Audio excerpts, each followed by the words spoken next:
Our first 48 hours in Europe didn't go quite as planned. Come with us as we take you through it. We've flown from airports all across the country, but to get to the airport this time, we had to take a train, which was the first time we had ever taken a train to an airport. And it kind of set the tone for all our experiences in Europe to come because we were trying lots and lots of new things. This is our 25th anniversary trip, and so we were willing to put a little bit of extra sparkle into the trip. But that didn't mean we had all the excess funds to do so. One of the things that we started to do a full year prior to the vacation is we started to look at options to see if we might be able to snag a business class seat using some points. And I set up an alert, and we were lucky enough to. Just happened to be when there was a transfer bonus that was happening as well, a 20% transfer bonus. And so we ended up getting a Swiss Airlines flight. It's like 65,000 miles per person, and it flew us to Zurich and then from Zurich to Rome. Pretty sweet deal, and this was a way that we were able to utilize points at the very front end of our trip. These seats would have cost about $3,500 a piece instead, which we never would have been able to afford. No. So this seemed like a better plan. And then because they were business class seats, that meant that we were able to get into business class lounges, which Fancy. again is fancy and not something we are at all familiar with. In fact, when we first walked in, first we weren't sure if we were able to get in at all, which was just us not having confidence in our tickets, I guess, that we had a business class seat. But our first lounge that we went into was the United Polaris Lounge in Chicago, which is a really, really great lounge. And we walked in and looked at all the amenities and we're like, who are we? Yeah, this was a pretty unique experience for us too. Because we took the train, we ended up getting to the airport early. Very And so early. we needed things to do. And at that time, the Polaris Lounge 2 is essentially empty. And so we were able to enjoy some food at a restaurant. You can see a couple pictures here. They had all sorts of food labeled all over. Really cool kind of windows that looked out on the airport. And They had a shower. And like, we've done a lot of priority pass lounges before, which I'm hoping that some of you have done. If not, then we can continue to talk to you more about that. But taking a shower at the airport was actually pretty fun. And it kind of like, given the fact that we were going to be on a flight for 8 hours, it made me feel good and made me feel clean. And I have a couple pictures here of a little bit of that experience too. Is pretty interesting. yes. So I've never taken a shower in a lounge before. So we have a ways, and we're not gonna be able to have an opportunity to take a shower for a while yet because of all the travel. But in this place in Polaris, they actually have a shower, which is pretty sweet. So we're gonna hop in there and give it a go and take my first ever shower in a lounge at an airport. And then we ended up moving the initial lounge, the United Lounge, wasn't in the terminal that we Right. needed. So we had to leave that one and go to the correct terminal. And then we found a second business lounge in the correct terminal, which was the Polish Lot, was it? Lot. Yeah. Yes. And Much smaller. much smaller, but still very nice, and had a great view of the taking off airplanes and all of that. We actually could see our airplane from the lounge. And so being able to start our trip in not only a train that we had never done, but also in a business class lounge that we had never experienced before, just set the tone for how this trip was going to be different. Yeah, it made us feel really good. And it's also, again, something that we wouldn't have been able to do No. if we wouldn't have had a system in place. So this is why these systems are so important. So continue to follow us along. When we actually got onto our Swiss flight and moved into the business class section and sat down in our lay flat seats and were handed a glass of Prosecco and a hot towel, we knew this was going to be a next level flight. Yeah. Okay, so when in Rome, champagne to start off our little 25th anniversary business class seat. So cheers to you. Happy 25th. Happy 25th, even though I don't really drink champagne. No, neither do we. Cheers. We had never drank Prosecco. There's a box that we could check off, and it was a really, really great flight. We had food served to us almost immediately. And I would say for probably the first hour and a half, it was kind of really direct service, bringing out food, taking a look at the menu. getting to know some of the staff members who are going to be serving us for the time period, stretching out, realizing how much room you actually have. Abby and I, as we'll see in some of the pictures, our business class seats were like right next to each other, so it was just a little group of two. Very comfortable. And then it was time to go to sleep. Time to bed.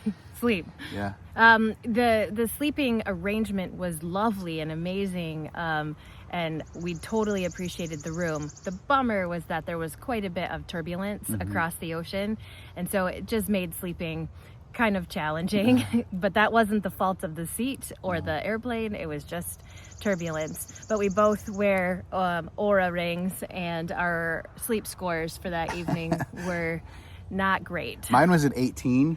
I was at 39. Yeah, and it actually showed on the ring anyways that I got absolutely no sleep. I thought maybe I had nodded off for a little bit. So when we got to Zurich, we had been up the whole day before, taking the train early to Chicago. We were both pretty pooped. We were pretty tired, but still grateful that our experience across the ocean was as comfortable as it could be. Yeah.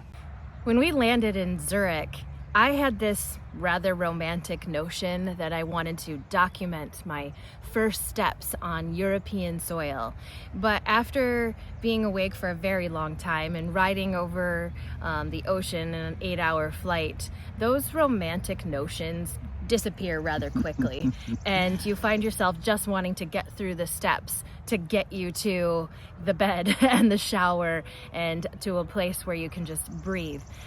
So I didn't record my first steps on European soil, and instead we, with all the fellow passengers, went through all of the steps necessary to get to exiting the airport, which for us, landing in Zurich, meant that we had to first go through the new European EES system, the entry-exit system, which was a little confusing at first. There were two different lines. It seemed like no one really knew what was going on, and there wasn't really anybody out there. The lines were also pretty big. So we're like, oh shoot, this is going to take a little bit of time. We did notice on the left that there was kind of an expedited line, and so we just started talking to some passengers and kind of figured, oh, that's definitely the spot we want to go.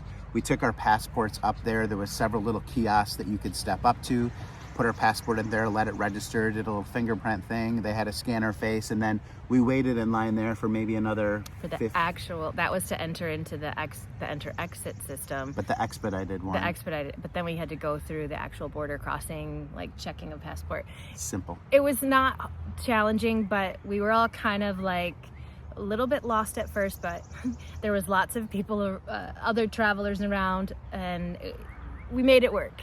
But we got through that system, and then we headed to our hotel, which for us was very close to the airport. The hotel that we were going to stay at to hopefully get a little bit of sleep and a little bit of rest, take a shower, was called the Radisson Blue Hotel. We decided to stay here primarily because it was in the airport, and we thought for convenience purposes, especially since we weren't going to be in Zurich for long, that it would make most sense just to be able to walk right there. This was a hotel that we booked through Rove, which we've talked about in a previous video, and that experience, kind of how those two things collided. This was our first, and everything worked really well. If you've ever booked a hotel through like Expedia or something, same kind of process. So that was pretty cool. We ended up staying at this Radisson Blue Hotel because our business class flight flew through Zurich as a stopover and then on to Rome. We had the ability to, when we ended up cashing in the points, to be able to stay there for a shorter layover, but we decided that we could have almost a 24-hour layover in Zurich anyways. We're kind of like, well, why not? Let's experience a new city. And so we ended up doing that instead, and then we would leave for Rome the following day. So we had a 24-hour window to do what we could do while we were in Zurich and experience a little bit of this brand new city for us. And this decision to extend the layover was a good one, but it also came with some challenges. We landed in Zurich, found our hotel, and we were off to the Lindt Chocolate Factory because just 5 days before that, we figured that we actually needed to have a reservation. There were already some days that were blacked out. So off to the chocolate factory, right? Nope. Because an experience, we didn't realize how long it would take us to get out of the airport, get to our hotel, and then also to travel to this chocolate factory that is not actually in Zurich, but a little bit outside of Zurich. We were told by our hotel that, you could probably reschedule your time because we had missed it. But we went up into our room, set our stuff down, sat down on the bed for the first time, and had our first kind of reality check that although it's this great romantic notion to take your layover and do all the things and experience this great city and utilize these times, you also have to be reasonable. We are exhausted and our bodies are feeling it. And we had to come to terms with the fact that we needed to give ourselves some grace and do what we could do in the time that we have while still entering into our time in Italy, not feeling completely crushed and drained. It was a hard conversation though, because it was like we were really looking forward to it, and we thought that of all the things that we had, we really didn't have anything else planned for Zurich. We thought we would do the chocolate factory initially and then eat someplace downtown. Like that was going to be how we were going to experience Zurich. And so having that conversation, maybe conversations that you might have as well when you land in a place, it was just kind of like, it's kind of sad. We wanted to do it, but we realized our bodies were just not there. No. So after this hard conversation, we decided that we wanted to experience as much as we could of Zurich, but we wanted to make it back home relatively early so that we had some ability to rest, get a really good night's sleep before we ended up going to Rome the following day. So we're off to Zurich city center to do some experiences over there and kind of just walk around a little bit. Just catch the vibe of the city, knowing that maybe this is a place we'll want to come back to. Hello, we are here in Zurich and took the train downtown to the city center. And right now we're walking along the river, and you see those couple things that are poking in the back of us. Those are churches. We're gonna go visit them. Yeah, it's We're not quite sure where we are. Yeah, but it's beautiful. I mean, it's cool, but we'll kind of keep y'all updated. Going to the city center meant that we were going to need to ride our first international train and figure out how to get there. So there was a train station right in the airport. We went there and we started looking at the boards, and they're all in a language that's not ours, and it was overwhelming and a lot. We were tired too, right? Tired. So it was a lot, yeah. So we went to the little kiosk where you buy it, and thankfully there are people there who are there to help.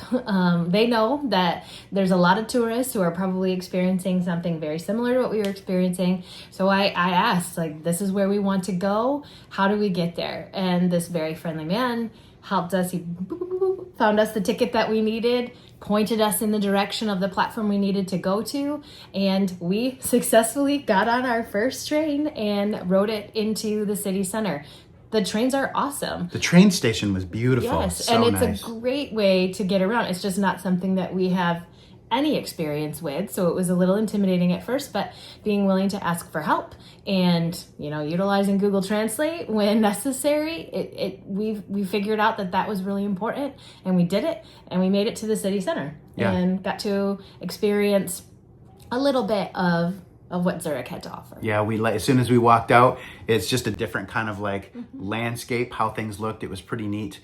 There's a couple pictures here that we took, and then we just decided to open up Google Maps and kind of look for a few locations that we wanted to visit, and just took off walking. And these were really the actual first steps of on Europe soil, if you will. I would say our first wow moment, and the moment that kind of just stood out to me, was when we started to walk across this bridge, and we took in the surroundings, the city, and noticed all the buildings that were just so old and different, and realizing that we're in Europe. This is not a big city in the US. We've been to plenty of those. This is a big city in Europe, and we're here, and we're getting to experience this. So just having that moment of taking it in and seeing the scenery around us that is just not anything we'd ever experienced before was a wow moment. Gave us some new energy.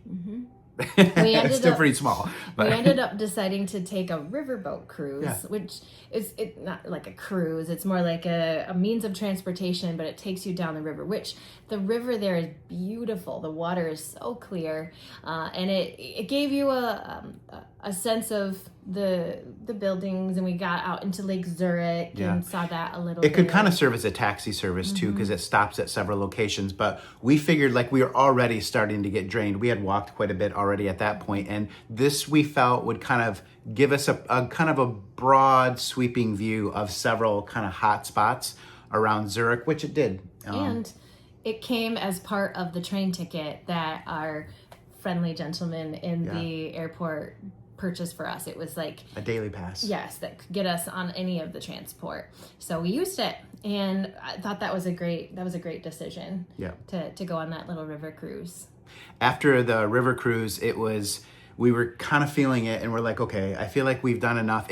I feel sort of like I want to see more of Switzerland. I don't know if anybody has been to Switzerland. If you have, please give us some tips, the people in the community, some tips about places that you have to visit for sure. I had watched several YouTube videos about places to visit where there, other things to do. We will return to Zurich, and I think that we'll do Switzerland properly, make sure that we're there for several days. So again, if you have any tips for that, that's good. But we were just pooped, and we knew that for our best selves to be ready to roll, that we probably needed to go back to the hotel. So we were looking for some really nice, fancy, romantic dinner to set the night off. And we got sandwiches out of the train convenience store. It's so embarrassing. I looked at so many restaurant places that you could go in Zurich, and there's so many great options, but we ended up making the decision to get sandwiches at the train station. You know what? They were good sandwiches. They were. And that was the energy that we had at that time. And so I don't regret it. No, it was a good decision. And then we headed back to the hotel and ate our sandwiches and went to bed. Mm-hmm. After our first 48 hours, then what were our takeaways?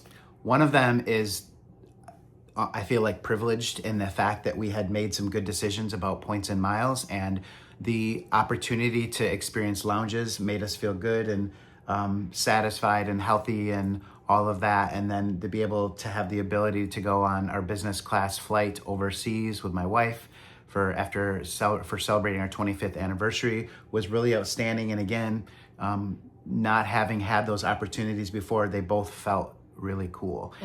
It would not have happened without. If we wouldn't have, figured out this system, it would not have happened. It's just a reason why we feel like this just adds an additional value to traveling when you can do it this way. And so continue to follow us on that. And our other takeaway is that we do not at all regret our decision to have a longer layover in Zurich, because it gave us this teeny tiny little taste of this city and this country, but we learned that you really need to temper your expectations and know yourselves and what you are able to do and what you are not, and that's okay, because you don't want to start your vacation off completely drained. So we did what we could, and we know we want to go back.